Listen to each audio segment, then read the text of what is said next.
મિત્રો હતું શેર કરજો વિડીયો નવું મશીન આવી રેલવે આપણે બી પહેલી વાર જોયું હોય જોઈજો આપણે પહેલી વાર જોયું હોય ફોલો કરજો શેર કરજો વધારે અને ચેનલને સબસ્ક્રાઈબ કરજો જો મશીન જો હે ને ઓટોમેટિક હાલે બધું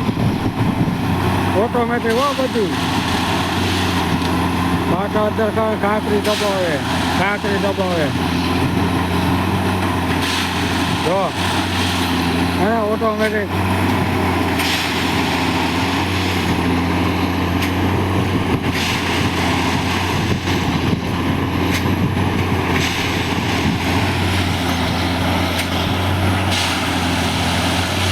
જોઈ ઓટોમેટિક હો શેર કરજો વધારે લાઈક સંતોષભાઈ કરજો